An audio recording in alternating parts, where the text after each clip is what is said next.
Hi guys, this is me. This is Rusty 78609 in Central Texas, USA. It is October the 16th, 2016, Sunday at 10:24 a.m. The temperature right now is about 80 degrees. It's going to be a warm day. We've got a cool front coming in on Wednesday evening, and it always warms up in front of a cool front for some reason. So, but that's not what I want to talk about. I'm not a weatherman.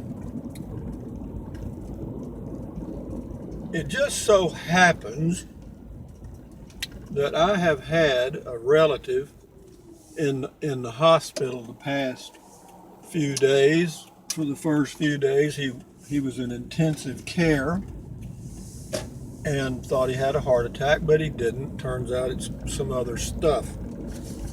But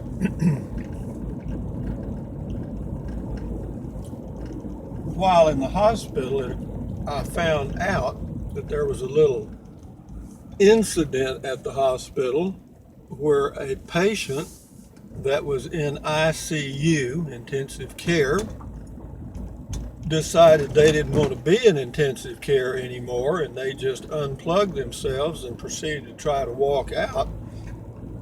And the hospital security tried to restrain the individual, and the individual resisted, broke free, and in the interim, they had called the city police.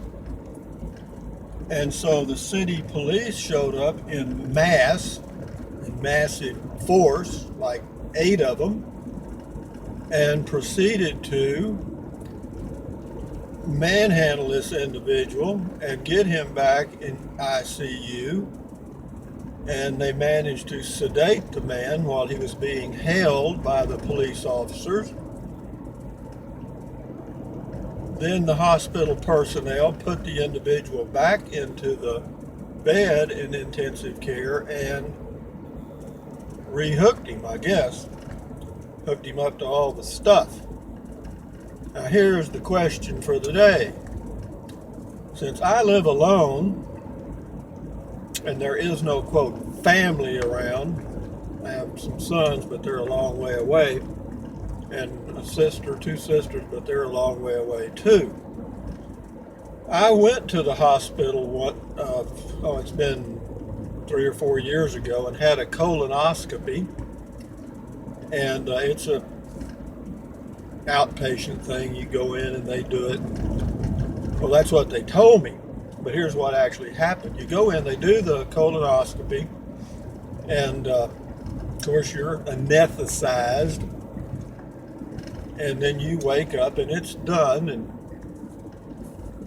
put your clothes on and proceed to get ready to go out of the hospital.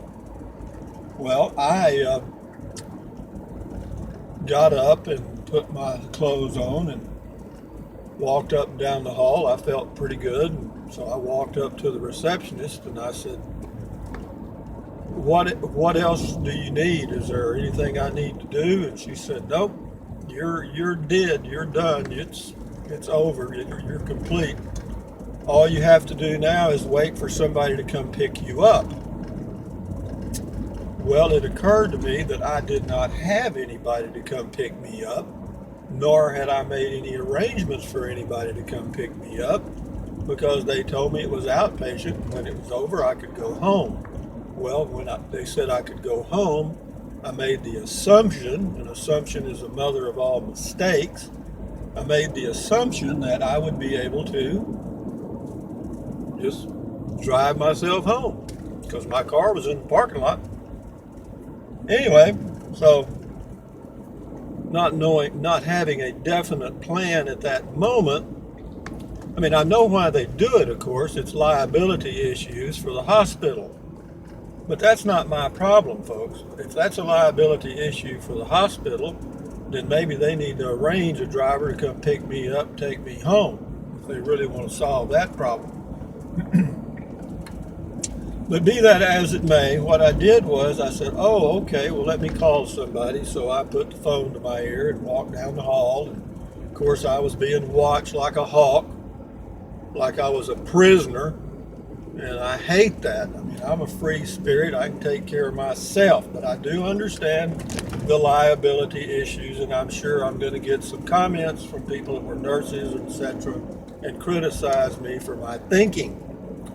However, to be on the very safe side, I exited a side exit without being followed. Took a short walk for about, I don't know, it might have been a mile. I don't know. I took a good walk. I felt good. I wanted to be sure that, the fact that they were being cautious about having someone drive me home, a little red light went off in my mind. Well, maybe there's something that I didn't know. And I better be careful because I don't want to get home and find out that something goes off and I pass out. So, walked around, felt good, went back, got in the car and went home, and that was the end of that crap.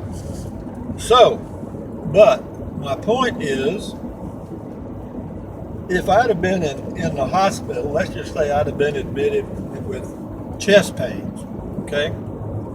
Again, I live alone, 71 years old, and I decided, the chest pains go away, and the doctor says, it wasn't a heart attack, it was something else, and it's 8 o'clock in the evening, and I don't want to spend the night in the hospital, but, they say something like, well, we're going to keep you here a couple of days just to observe. Well, I don't give a shit about that.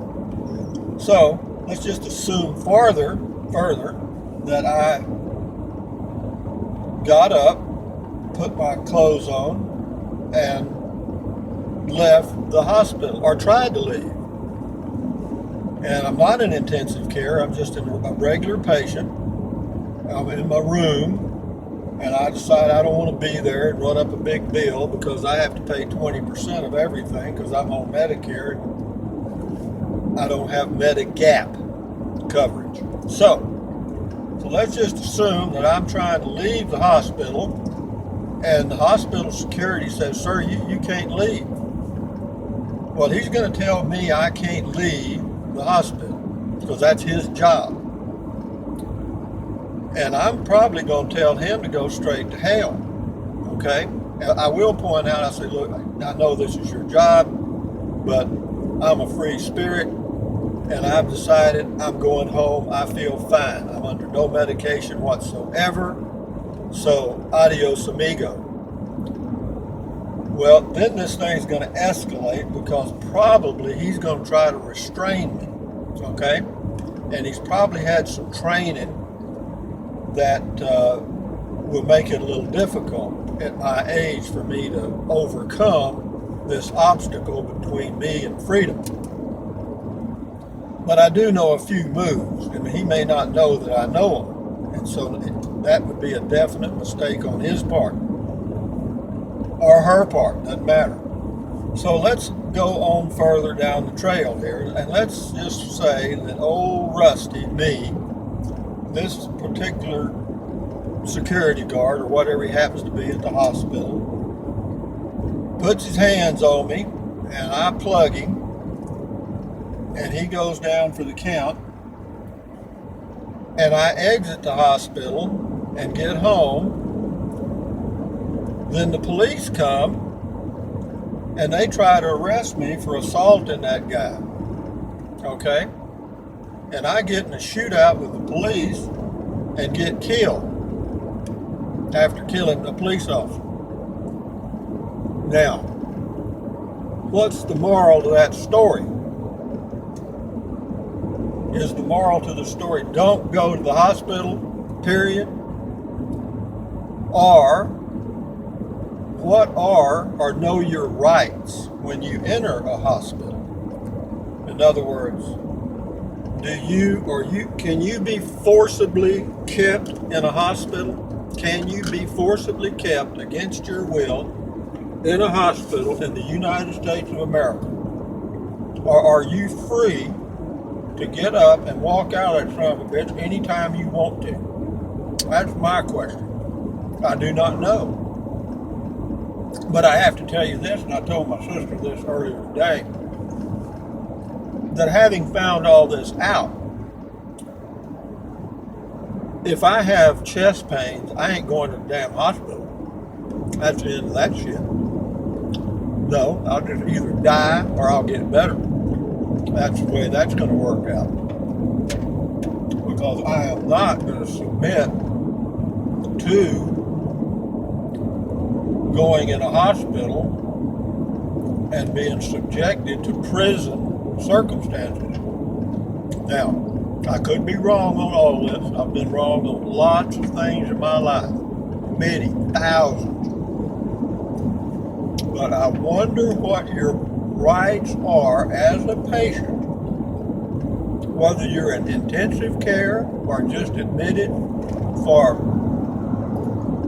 chest pains, and they run up, they do a cardio something or another, and say, well, we're gonna keep you here for a few days for observation. And you say, I don't want to be observed, sir or ma'am, bye. So what happened at that point? What happened? That's what I need to know. And I may just go to a hospital right now and ask them. But see, here's the trick there. I go in and ask them a question like that, they're going to say, why do you want to know? Who are you? Where do you live? What's your phone number? And I'll be in the system, okay? So if I ever go there, then they're going to look in the system and see some notes and say, this guy is going to be a bad patient, so chain him up, okay? So anyway, that's my thought for the day. And it was prompted by a real life circumstance that occurred recently. And I just think it'll be an interesting conversation to have, because I don't think many people know their rights in those situations. In fact, I know most people don't, because I see these poor ignorant son of bitches. I've been in hospital before, people dying and shit, and I go, and listen to the crap. But usually, if it's a poor family and they ain't got, kind of ignorant, anybody with a coat and tie and a college education is their master, okay? And they'll accept whatever they say. Well, I'm not of that caliber, because I'm going to say who, what, when, where, why, and how. Doc, who the hell are you to try to keep me in here? And you put your hand on me, I'm going to put my hand on you, and you ain't going to like it. So, having said all those wonderful things, it is a nice day in Central Texas. You probably wonder where in the hell I am. This right here, I haven't been over here in a while. This is coming into Burnet, Texas. It's pronounced Burnet, but it's spelled B-U-R-N-E-T, Burnett. But they pronounce it Burnet, and if you go by the Chamber of Commerce, they will tell you it's Burnet, darn it, can't you learn it? And they think that's really cute. But this is coming into Burnet, Texas from the west, going east on Highway 29. And this highway goes all the way to Georgetown, Texas, and that's where Interstate 35 is. And you take a right there, and you go right into Round Rock in Austin, Texas, about 65 miles from where I am right now.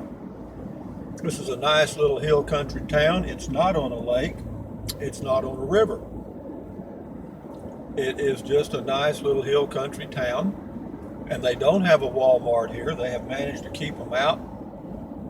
And Walmart was satisfied, because what they did, they just built one in Marble Falls, which is 9 miles away.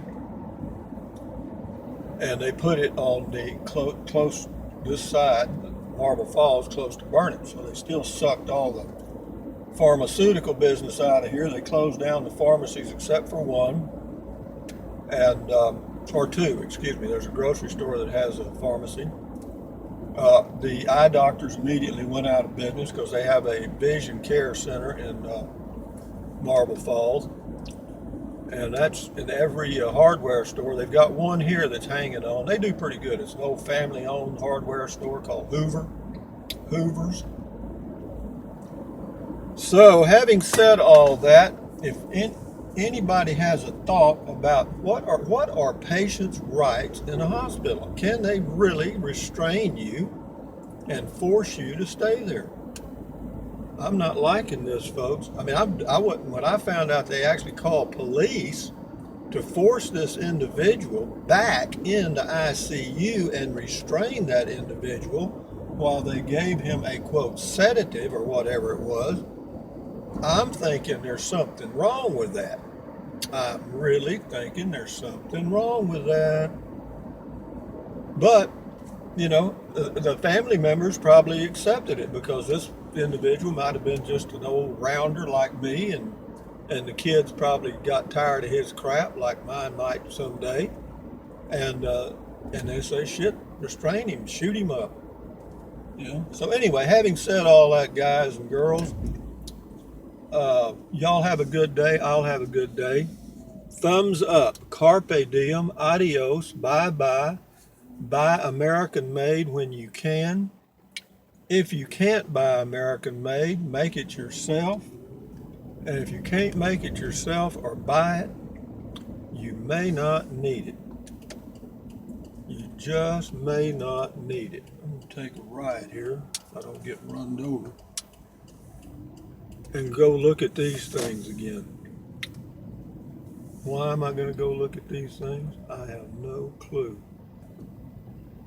Those are those little tabs is what they call them. Or tags, excuse me, tag. But they're pretty neat, pretty neat. I'm going to do a video on them right now. So anyway, you guys have a good day. I've already said all my stuff, so adios, bye-bye. Get ready for another video coming soon.